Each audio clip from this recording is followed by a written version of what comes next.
Welcome to our channel. If you haven't subscribed yet, subscribe and activate the notification bell so you don't miss any of our spooky stories. My name is Carlos, and for years, my life has revolved around the sea. Together with my brother Joao and our friends Paulo and Roberto, we form a fishing team that knows every wave and current along our coast. Our routine has always been the same: leave at dawn, feel the salty air and cold breeze, cast our nets, and wait for the sea to reward us with a good catch. That morning, the sea was especially calm, almost as if it were hiding a secret. The sky was gray, and a thick fog covered the horizon, creating a somber and oppressive atmosphere. We all felt an inexplicable shiver, but none of us wanted to mention it. The silence among us was only interrupted by the sound of the waves hitting the boat's hull. As we sailed to a more distant fishing spot, I noticed that Paulo was restless. He stared intently at the sea, frowning, as if he were seeing something the others couldn't. Do you feel that?" He finally asked, breaking the silence. Joao and Roberto exchanged confused looks, but I knew exactly what he was talking about. There was something different about that morning, something that couldn't be explained. It was then that we saw it for the first time. In the midst of the fog, the silhouette of a large ship appeared. It looked like something out of a nightmare, with tattered sails and an old structure covered in moss and algae. We stopped the boat's engine, and the ensuing silence was deafening. None of us knew what to think. A ship that big, that old, adrift in the middle of nowhere? It defied all logic. Joao, always the bravest among us, was the first to speak. "Let's see what it is. It might be an abandoned ship. Maybe we can even find something valuable inside." The proposal was met with hesitation, but curiosity and the feeling that something beyond our comprehension was at play convinced us to move forward. As we slowly approached, the ship seemed to come alive. Every detail became clearer, and the atmosphere grew heavier. There was something about that ship that seemed to call to us, an invisible force we couldn't ignore. When we were finally close enough to see the details of the hull, we noticed it was covered in strange inscriptions, as if telling an ancient and forgotten story. With one last look at each other, we tied our boat to the ghost ship and prepared to board. None of us could have predicted what we would find on board, but we all felt that from that moment on, our lives would never be the same. Our boat rocked gently, anchored next to the imposing ghost ship. The silence was almost palpable, interrupted only by the occasional sound of the waves and the creaking of the old hull. With one last look at each other, we decided to climb aboard, driven by a nearly morbid curiosity. Joao was the first to climb the makeshift rope, followed by Paulo, Roberto, and finally me. When we finally stepped onto the ship's deck, the atmosphere changed drastically. The air was heavy and humid, filled with a sense of antiquity and despair. The deck was covered in algae and moss, as if time had stopped long ago. We walked carefully, attentive to every sound, every shadow. The feeling of being watched was undeniable, but there was no one in sight. We explored the deck for a few minutes, finding rusty tools and worn ropes, as if the ship had been abandoned in haste. Then, Paulo stopped suddenly, his eyes fixed on something ahead. We followed his gaze and saw the hatch leading into the ship's interior. Without saying a word, Joao pulled the cover and descended into the darkness. We followed him one by one, descending into the heart of the ghost ship. The interior was even more claustrophobic than the deck. The wooden walls creaked with every step, and the smell of mold was almost unbearable. Our flashlights illuminated narrow corridors and abandoned cabins, filled with personal belongings left behind. In one of the cabins, we found an old, dusty diary. Roberto opened the diary, and its pages revealed stories of sailors speaking of a curse, of spirits unable to depart. As we read those words, we felt a presence around us. The shadows on the walls seemed to move, and indistinct whispers echoed through the corridors. João, always the most skeptical, tried to calm our nerves, but even he was visibly shaken. It was then that we heard the first clear sound, a low, prolonged moan coming from the depths of the ship. We looked at each other, terror etched on our faces. Driven by a mix of fear and curiosity, we followed the sound until we reached a large wooden door. With great effort, we managed to open it, revealing what seemed to be the ship's command room.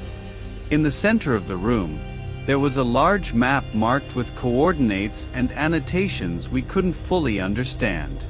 But what truly froze us was the sight of a man, or rather what seemed to be the spirit of a man, standing beside the map.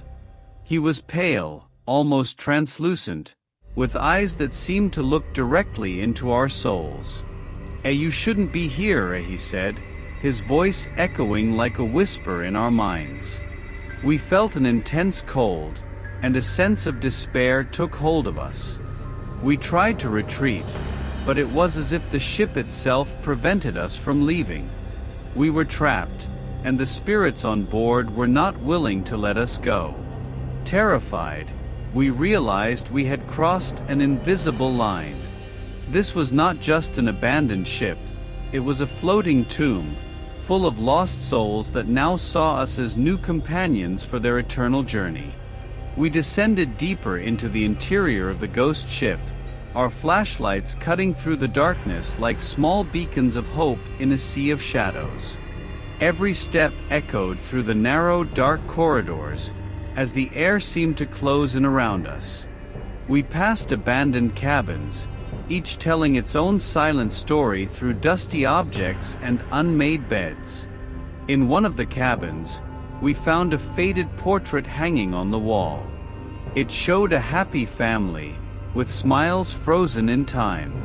Around the portrait, strange inscriptions were carved into the wood, as if someone had desperately tried to leave their mark before disappearing forever. We continued our exploration, driven by curiosity and the growing fear that enveloped us like a dense fog. The feeling that we were not alone on the ship only increased with each passing moment. The sound of dragging footsteps echoed through the empty corridors, and sometimes we glimpsed quick shadows moving around us. It was then that we found the staircase leading to the ship's hold. The planks creaked under our feet as we descended deeper into the darkness. The air here was even more oppressive, heavy with the weight of centuries of secrets. As we advanced, our flashlights illuminated walls covered in algae and ancient inscriptions, as if we were crossing a barrier between the world of the living and the realm of the dead. We found dark, cavernous rooms where the echo of our steps mixed with the subtle sound of distant murmurs. In one of these rooms, we discovered a collection of strange and disturbing artifacts, ancient marine relics, moldy books, and ceremonial objects that seemed to have been used in long-forgotten rituals. But what disturbed us most were the encounters with the spirits trapped on the ship. In a moment of desperation, we saw shadows moving around us, each telling its own story of tragedy and loss. Some seemed lost and confused, while others emanated a palpable hostility, as if they were trapped in an eternal torment. As our journey through the ghost ship continued, it became clear that we were dealing not only with a mystery from the past, but with forces that transcended human understanding. The ship became more than just an abandoned wreck. It was a floating purgatory, where lost souls sought redemption or revenge, depending on our own choices and actions.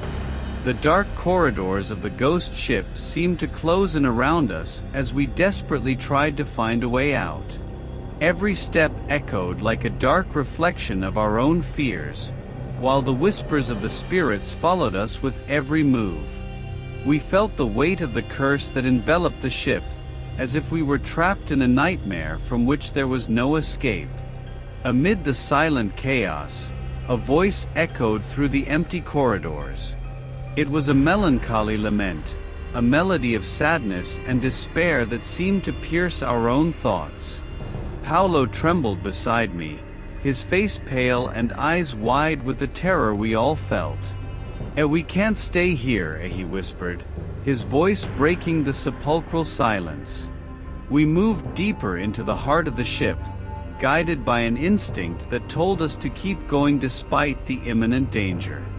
We found more evidence of the tragedy that had befallen the ship: dried bloodstains on the walls, claw marks on locked doors, and objects that seemed to have been thrown around in a frenzy of desperation. Each discovery only increased our determination to unravel the mystery that kept us prisoners. It was then that we found the center of the curse. In a hidden room, lit only by a faint light emanating from unknown sources, we discovered an ancient altar. Strange symbols were carved into the walls, and at the center of the altar was an ancient artifact, pulsing with a dark energy. It was as if we were looking at the very heart of the evil that kept the spirits trapped. The murmurs around us intensified, turning into distorted voices that echoed in our minds. You shouldn't be here," a voice whispered, echoing through space and time. Our own fear transformed into a force we could barely control as we desperately tried to find a way to break the curse that surrounded us. The confrontation was approaching, and we knew that the next choices would be crucial. The shadows around us moved faster, as if preparing for one last act of desperation. I looked at my companions, seeing the reflection of the terror I felt in their eyes. The fate of the ghost ship, and our own, was about to be decided in a confrontation none of us could have imagined.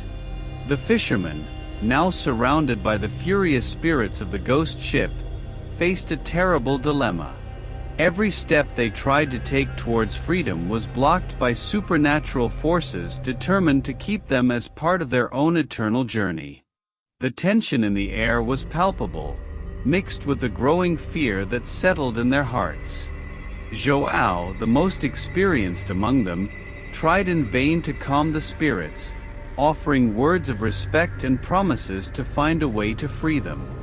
However, the entities seemed indifferent to his attempts, moving ever closer, enveloping the fishermen in a whirlwind of shadows and icy whispers. As the confrontation intensified, they realized that their only chance of survival depended on unraveling the dark secret that kept the spirits trapped. In a last desperate effort, they returned to the mysterious altar they had discovered, seeking answers in the ancient inscriptions and the pulsating artifact that seemed to be the key to breaking the curse. With time running out and danger increasing with each passing moment, the fishermen were forced to face an impossible choice: accept their fate as new inhabitants of the ghost ship or risk everything to break the cycle of torment that imprisoned the tormented souls. The outcome of this terrible saga was in their hands as they struggled to find a glimmer of hope amid the relentless darkness that surrounded them.